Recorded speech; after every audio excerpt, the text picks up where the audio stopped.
Hello అందరికీ welcome to Hemanth Sravani vlogs. ఈరోజు మనం బెండకాయ పులుసు ఎలా తయారు చేయాలో తెలుసుకుందాం. ఈ రెసిపీ కోసం మనం 2 మీడియం సైజ్ ఉల్లిపాయలు, 2 టమాటాలు సన్నగా కట్ చేసుకొని పెట్టుకోవాలండి. ఇవి కర్రీకి సరిపడేటట్టు కట్ చేసుకోవాలి. వీటితో పాటు నేను 1/2 కిలో బెండకాయలు తీసుకుంటున్నానండి. ఇవి 1 ఇంచ్ కానీ 1.5 ఇంచ్ సైజులో కట్ చేసుకోండి, వీడియోలో కనిపించినట్టు. మనం పులుసు తయారు చేసుకునే ముందే ఒక పెద్ద నిమ్మకాయ సైజు అంత చింతపండు నానబెట్టుకోవాలండి. ఇప్పుడు మనం గ్యాస్ ఆన్ చేసుకొని ఒక కడాయి పెట్టుకున్నాక ఇందులో 2 టేబుల్ స్పూన్ ఆయిల్ యాడ్ చేసుకోవాలండి. ఆయిల్ కొంచెం హీట్ అయిన తర్వాత చిటికెడు మెంతులు యాడ్ చేసుకోవాలి. వీటితో పాటు పోపు దినుసులు యాడ్ చేసుకోవాలండి. పోపు దినుసులు అంటే ఆవాలు, జీలకర్ర, మినప్పప్పు, పచ్చెనగపప్పు, వీటన్నిటిని పోపు దినుసులు అంటామండి. మీరు గ్యాస్ మీడియం ఫ్లేమ్లో పెట్టుకొని ఇవన్నీ మాడకుండా కలుపుకోవాలి. వీటిని ఒక 2 నిమిషాలు వేయించుకున్న తర్వాత ఒక 6 వెల్లుల్లి యాడ్ చేసుకోండి. వెల్లుల్లి పులుసులోకి చాలా మంచిదండి. వెల్లుల్లి పులుసులో మంచి కాంబినేషన్ అండి. ఇవి తినడం వల్ల మీ బ్లడ్ కూడా బాగా ప్యూరిఫై అవుతుంది. ఇప్పుడు 2 ఎండుమిర్చి కట్ చేసి యాడ్ చేసుకోవాలండి, 2 సగాలుగా. వీటన్నిటిని నీట్గా కలుపుకోవాలి. ఇప్పుడు ఇందులో మనం ముందుగా కట్ చేసి పెట్టుకున్న ఆనియన్స్ యాడ్ చేసుకోవాలండి. ఇప్పుడు ఆనియన్ కొంచెం కలర్ మారే వరకు ఒక 2 నిమిషాలు ఫ్రై చేసుకోవాలి.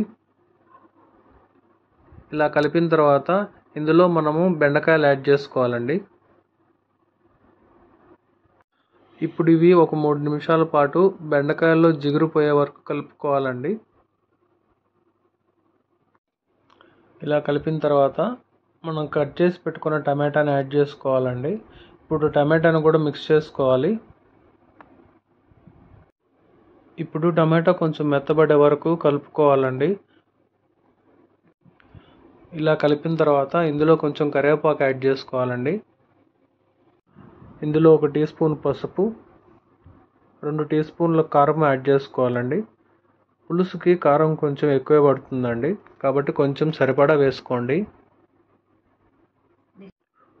1 టీ స్పూన్ జీలకర్ర పొడి, 1 టీ స్పూన్ ఉప్పు యాడ్ చేసుకోవాలండి. ఇలా యాడ్ చేసుకున్న తర్వాత ఇది మొత్తం మిక్స్ చేసుకోవాలి. ఇప్పుడు ఈ మసాలాలన్నీ బెండకాయలకు పట్టుకునేటట్టు బాగా మిక్స్ చేసుకోవాలండి. ఇప్పుడు మనం ముందుగా నానబెట్టిన చింతపండుని బాగా పిసుక్కొని ఇందులో యాడ్ చేసుకోవాలండి. ఆ రసం యాడ్ చేసాక కొంచెం కలుపుకోండి. ఇందులో నేను 1/2 గ్లాస్ వాటర్ యాడ్ చేస్తున్నాను. మీరు పులుసు క్వాంటిటీని బట్టి వాటర్ యాడ్ చేసుకోవచ్చండి. ఇలా కలిపిన తర్వాత ఒక 5 నిమిషాలు మూత పెట్టి ఉడికించుకోండి. గ్యాస్ మీడియం ఫ్లేమ్లో ఉండేలా చూడండి. ఇప్పుడు మీరు గమనించారంటే పులుసు ఆల్మోస్ట్ చిక్కబడిందండి. ఇలా కొంచెం కలుపుకోండి. ఇప్పుడు బెండకాయలు కూడా ఉడికాయో లేదో కొంచెం గమనించుకోవాలండి. ఇందులో మనం ఒక 1/2 టీ స్పూన్ ధనియాల పొడి యాడ్ చేసుకుంటామండి. పులుసులోకి ధనియాల పొడి చాలా రుచిని తీసుకొస్తుంది, అందుకే మనం లాస్ట్లో యాడ్ చేసుకున్నామండి. ఇప్పుడు గమనించారంటే ఆల్మోస్ట్ కంప్లీట్ అయిపోయింది.